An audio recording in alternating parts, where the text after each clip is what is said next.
Halo para penggemar dan pecinta fisika, pada hari ini saya akan menjelaskan mengenai hukum 2 Newton untuk soal yang lebih bervariasi. Nah, ini saya punya soal seperti ini ya. Massa balok A, B, dan C berturut-turut 2 kg, 4 kg, 20 kg. Massa katrol diabaikan dan lantai licin. Koefisien geser statis antara balok A dan C dan balok B dengan C masing-masing diketahui ya, setengah dan 0,25. Berapakah batas-batas percepatan balok C agar saat bergerak dipercepat balok A dan B diam relatif terhadap balok C. Jadi C-nya bergerak dengan percepatan tertentu. Saat bergerak A dan B-nya ini tidak bergeser terhadap C alias diam relatif terhadap C. Jadi harus ada batas-batas percepatan C yang harus dipenuhi agar A dan B tidak bergerak relatif terhadap C. Nah, kalau kita gambarkan gaya-gayanya seperti ini ya, andaikan saja percepatan balok C ini terlampau kecil. Kalau terlampau kecil, maka otomatis nanti balok B akan turun atau melorot, sedangkan A akan bergerak ke kanan. Jadi perhatikan, gaya gesek pada A itu arahnya ke kiri. Saya beri nama FSA. Nah, sedangkan B gaya geseknya ke atas, karena kecenderungan kalau percepatannya kecil, B itu akan turun. Nah, seperti itu ya. Kalau percepatannya minimum, berarti asumsinya A itu akan hampir bergerak ke kanan, sedangkan B hampir bergerak turun. Jadi nanti Fs-nya akan mencapai nilai maksimum. Nah, kalau kita lihat satu persatu, gaya yang bekerja pada A itu adalah T yang arahnya ke kanan, ada normal di A, kemudian ada beratnya A, terus kemudian ada gaya gesek statis pada A. Kalau pada B itu ada gaya berat B, ada NP. Lihat benda B ini menempel pada bidang. Jadi ada gaya normal, yaitu tekanan bidang pada balok B. Terus ini ada juga gaya tegangan tali di sini ya. Jadi kalau saya beri tanda, jadi gayanya tegangan tali yang bekerja pada B itu yang arahnya ke atas ini ya. Nah, terus kemudian ada juga gaya gesek statis pada B. Nah, ini gaya-gayanya kalau saya beri tanda seperti itu ya. Nah, oke, sekarang perhatikan tadi percepatannya minimum. Kalau kita tinjau balok A saja, maka akan berlaku sigma Fx sama dengan M kali A. Nah, perhatikan di sini T sama arah dengan percepatan. Jadi kalau begitu positif, sedangkan FSA itu berlawanan dengan percepatan, nilainya negatif. Min FSA sama dengan masanya A karena balok A yang ditinjau dikalikan A. Nah, A ini adalah percepatan balok C atau percepatan sistem secara keseluruhan. Karena sistem ini akan bergerak bareng gitu kan. Kalau A dan B diam relatif terhadap C. Nah, sekarang perhatikan di sini FSA saya uraikan jadi mu SA kali NA, sedangkan NA ini saya uraikan menjadi WA. Perhatikan, NA ini sama dengan WA. Nah, sekarang kita tinggal masukkan bilangannya. Mu SA itu adalah setengah ya, sesuai dengan soal. Setengah, WA-nya itu 20, ya toh, 20 karena M kali G, massa A itu 2. Jadi saya kalikan dengan 10. Percepatan gravitasi 10. Jadi ini 20. Massa A itu adalah 2. Jadi kali A. Nah, ini hasilnya T min 10 sama dengan 2A. Ini saya sebut persamaan 1. Nah, persamaan 1 ya. Nah, perhatikan berikutnya. Bagaimana kalau kita tinjau balok B sekarang? Nah, kalau kita tinjau balok B, kita lihat jumlah gaya yang searah sumbu X ya. Nah, yang horizontal saya ambil sebagai arah sumbu X, yang vertikal saya ambil sebagai arah sumbu Y. Nah, gaya yang bekerja pada B untuk arah horizontal ke arah sumbu X cuma NB. Jadi kalau begitu NB itu sama dengan M-nya siapa? Ya M-nya B dikalikan A. M-nya B di sini jelas 4 ya. Oleh sebab itu hasilnya adalah 4A. Nah, ini saya sebut persamaan yang kedua. Nah, terus kemudian berikutnya kita tinjau gaya-gaya yang ke arah vertikal. Nah, B itu diam relatif terhadap C, sehingga jumlah gaya-gaya yang ke arah vertikal itu harus sama dengan 0. Kenapa begitu? Karena B itu hampir turun. Jadi hampir turun itu belum turun ya. Jadi masih dalam keadaan setimbang atau masih dalam keadaan diam relatif terhadap C. Sehingga akan berlaku sigma Fy sama dengan 0, hukum 1 Newton berlaku ya.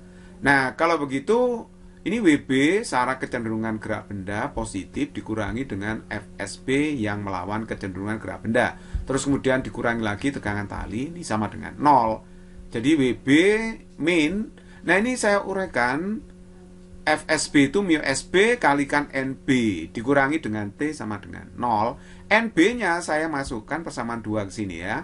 NB-nya adalah 4A. Nah gitu kan ya. Jadi WB-nya sekarang saya masukkan. WB itu adalah 40 karena masanya 40 mu SB itu adalah 0,25. Jadi koefisien gesek statis B dengan C itu 0,25, kalau A dengan C setengah ya.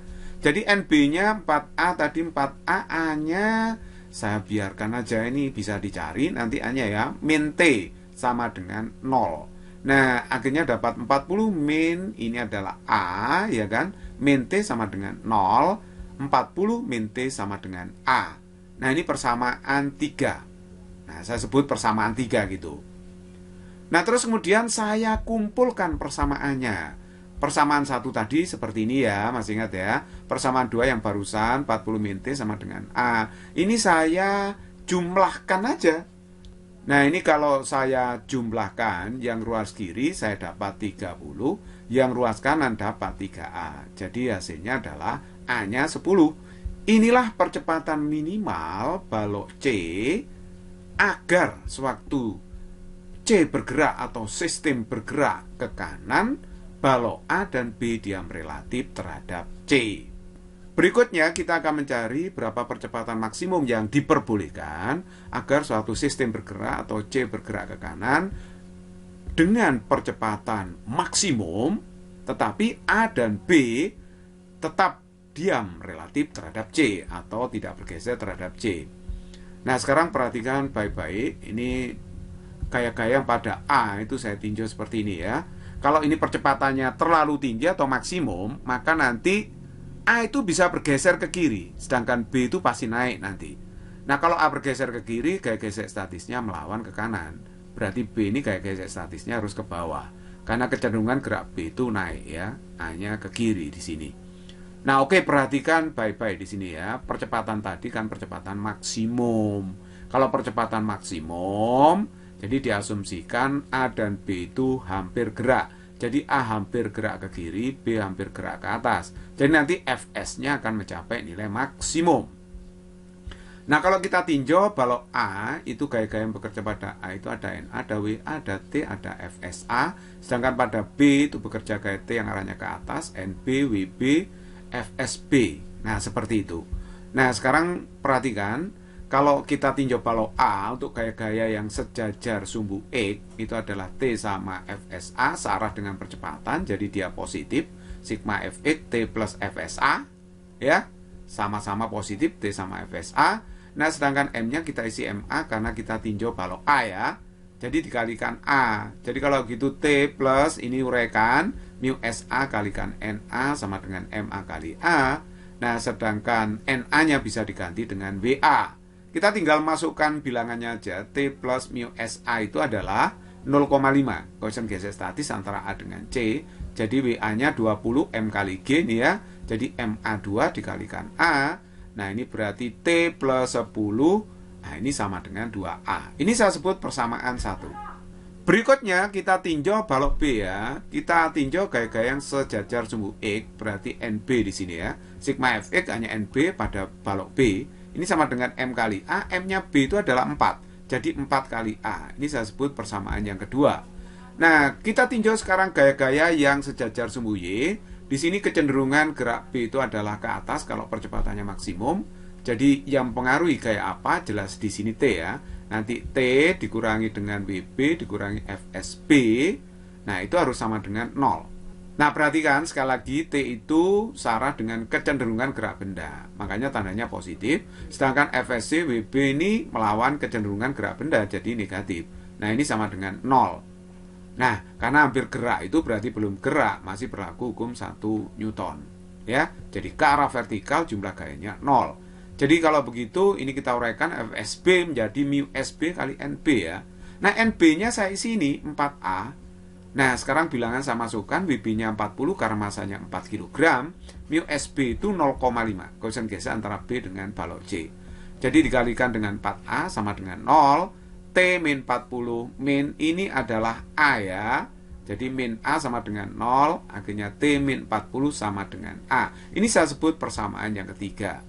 Nah terus kemudian persamaannya saya kumpulkan. Tadi kan persamaannya ketemu T plus 10 sama dengan 2A yang pertama. Yang kedua T min 40 sama dengan A, persamaan yang ketiga itu ya. Nah ini saya kurangkan aja. Saya eliminasi T-nya. Kalau saya kurangkan 10 dikurangi min 40 ya 50. 2A dikurangi A ya A. Akhirnya yang ruas kiri dapat 50, ruas kanan dapat A. Akhirnya percepatannya adalah 50. Ini merupakan percepatan maksimum yang diizinkan agar sewaktu C ini bergerak, maka balok A dan B tidak bergeser terhadap C alias diam terhadap balok C. Nah, jadi nilai amaknya itu adalah 50 meter per sekon kuadrat. Oleh sebab itu, batas-batas percepatan bagi balok C yang diizinkan agar sewaktu bergerak ke kanan, balok A dan B tidak bergeser terhadap C, maka batas percepatannya harus memenuhi syarat seperti ini. Jadi percepatannya harus dari amin sampai dengan amak. Aminnya 10, amaknya adalah 50. Jadi percepatannya harus dari 10 sampai 50 meter per sekon kuadrat. Which is very easy problem.